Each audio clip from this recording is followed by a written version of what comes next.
Hello, lovely. I'm Maria. And my name is Rory, and we are the hosts of the IELTS Speaking for Success podcast, the podcast that aims to help you improve your speaking skills as well as your listening skills along the way.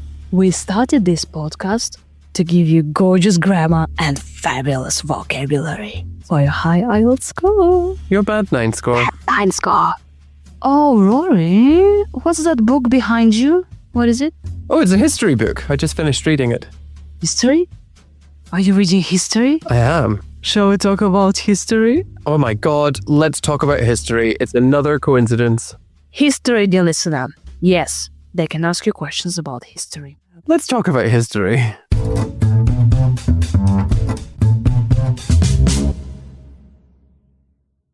Do you like history? Yeah, I love it. To the extent I actually studied it at university, and a lot of the books I read for pleasure now are historical accounts. I'm not sure why I like it so much, though. It's just something that clicked with me when I was at school. Did you like history when you were young? Yeah, absolutely. History was one of my favorite classes, and I absolutely excelled at it when we wrote essays on it, regardless of the historical topic. Except for the history of agriculture. I have absolutely no idea why we had to learn about that, or at least learn about it in such an off-putting manner. It lacked any energy whatsoever. When was the last time you read about history? Well, that would be the last time I picked up the book I'm reading now. It's a kind of almost revisionist history of the world and how Indigenous Americans contributed to Enlightenment thinking and subsequent modes of thought in the West. Have you ever been to historical museums? Not recently, but I have been to quite a few, like the McManus Galleries in Dundee, which has a historical art collection, and the Natural History Museum in Oxford. It also has this massive collection of artwork and cultural artifacts that were produced by native people from across the world. And they're of great interest to me on a personal and professional level, since I like learning about them, but I also have to teach students about culture at times.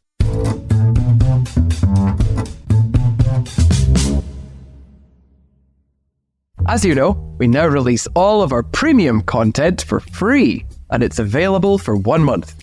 After 1 month, it goes into our super secret archive. To sign up for the archive, click the link in the description below. See you soon. So, dear listener, history. Yeah, we study history at school. Usually you study the history of your country, the history of other countries. But as a subject, it's just like, I love history. I hate history. I can't stand history. Like, I really dislike it, right? Or you're like, yeah, I love it. Or I don't. It's not my thing. Like, whoa, no, history is not for me. So you can say, it's not my thing. History is exciting. You can say that I actually studied history at university, or I loved it at school. I read a lot of books on history. And when a book is about history, we call it a historical book. I think a historical book refers more to how old the book is, whereas a history book is on the subject of history. We can also call it a historical account. Yeah. So we just say books on history. And you can say that history clicked with me when I was at school. But that just means it was like a natural connection. Clicked with me. It's informal. You can say that I didn't really click with my boss. So, like, I didn't like my boss the first time we met. I studied history when I was at school, when I was at primary school, secondary school, high school. Actually, we study history all the time at school. Yeah, we are living in history. It was one of my favorite classes, or it was one of my least favorite classes. Like, I absolutely hated history. All the dates to remember, all the names, geographical names, ooh la la. An important thing to point out now is the grammar here. It's not one of my favorite class. It's always one of my favorite classes. Remember the plural, even though it's one of. I always had bad marks at history, or I excelled at this subject. So I got excellent marks. Is it a band 9 collocation?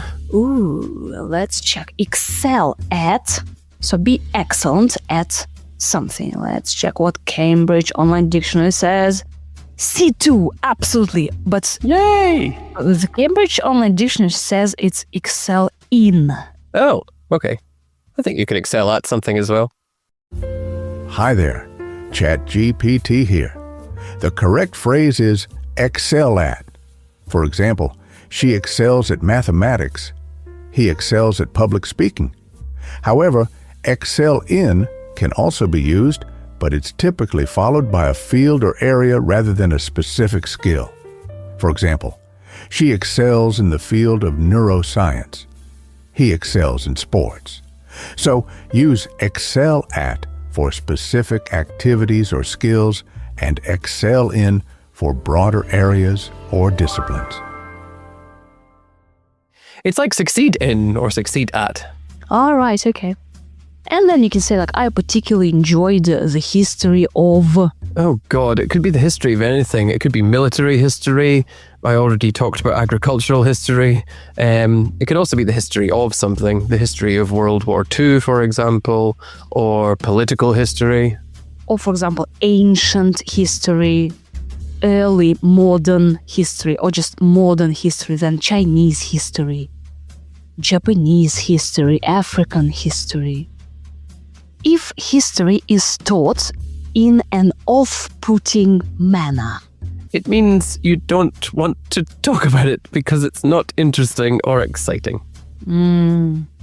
if you didn't like the teacher, the classes were boring, so you can say that history was taught in an off-putting manner. Unpleasant, Boring, not engaging. boring, yeah, dull, nah. So I didn't like history at school because it was taught in an off-putting manner, or it was off-putting, like, no, like, unpleasant. Yeah. Actually, C2, Oh, nice. Nice. by 9, off-putting. For example, people could be off-putting, or like he's off-putting. He's unpleasant, or he worries all the time, or like I didn't agree to take this job because the salary was off-putting. Or you can say just like I didn't like history because of the teacher. The teacher was dull. History is boring. To paraphrase the examiner's question, you can say I picked up a book on history. So the last time I picked up a book on history was last year, or at school, or at university. And the book was about indigenous Americans, dear listener, or indigenous tribes in New Zealand. This is what you should say. Or you can say, oh, actually, I'm reading a book on history now. I learn a lot of interesting things about indigenous people in Mexico. Alright, dear listener, indigenous refers to people who originally lived in this place. So like local people, local tribes, indigenous people of this land. Or you can say the indigenous population. And usually kind of New Zealand, Mexico, Scotland, Rory? Do you have any indigenous tribes? I don't think... Well, you could argue that Scottish people are the indigenous people of this country. Yeah, actually, yeah, Scots. Scotland, freedom! And then you can say, like, I've recently read a book on the Enlightenment, this period of history. Period of history when everyone turned the lights on, metaphorically speaking. Careful with the pronunciation, we say enlightenment. Yes, enlightenment. If we enlighten, we inform, we illuminate. And people became more informed, allegedly, in this period of history. Other opinions are available. The late 17th century to the early 19th century. So either talk about indigenous tribes in Mexico or Enlightenment. Or both, like me. Thank you very much to my good friend Elena for her book that I'm currently reading. That will be very useful for talking about this kind of topic. And it has been very useful as well. We can go to historical museums. Can I say history museums? I don't see why not. I don't know what other kinds of museum there are. Yeah, different websites say like history museums, like 12 history museums you should visit at least once. What's number one? What do you think? Is it going to be the Natural History Museum in London? No. Where else could it Athens, be? Rory, Greece. Acropolis okay. Museum. Super ancient. The Acropolis Museum. Yeah, dear listener, museums come in with articles. So, the Acropolis Museum in Athens. The second one on this website, The British Museum. Hagia Sophia Museum in Istanbul, Turkey.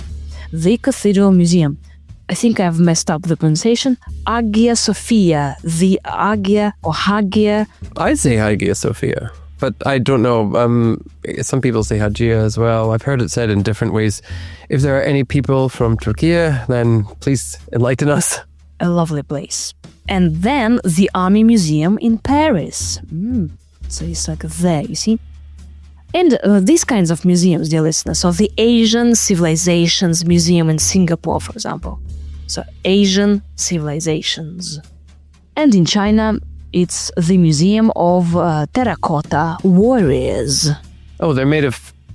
Oh, is it sand? I thought they were made of pottery, but I don't know much about them. Warriors and horses, and there's this astonishing army of sculptures. And then the Egyptian Museum in Egypt, obviously. So you can choose one of the museums, learn a fancy name, and say that yes. Rory, nothing about, London, Scotland, nothing. Well, the McManus Galleries is in Scotland, and the Natural History Museum is not just in Oxford. It's not just in London, it's also in Oxford. And you should use the present perfect. So I've never been to any museums, any historical places, or I've seen a nice art collection at the Natural History Museum in London, in New York. And you can talk about a massive collection of artwork, like a huge collection of art, different artifacts, so different items. So when you go to a museum, you see different exhibits, items, things, or artifacts. But that's just things. Or items. Sweet. And we're gonna wrap it up with a joke, dear listener. But Rory, you need to teach one word, right, for our listener to understand the joke, okay?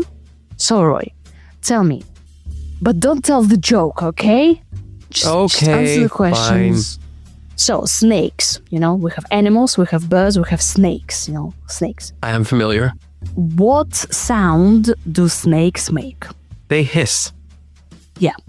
Cats meow, cows moo, but snakes make this hissing sound. So the joke, dear listener. What's a snake's favorite subject in school? History. Thank you for listening to the episode. I will be in a dark room somewhere if anyone needs me. A snake has their favorite subject, and it's history. You can stop anytime. Bye.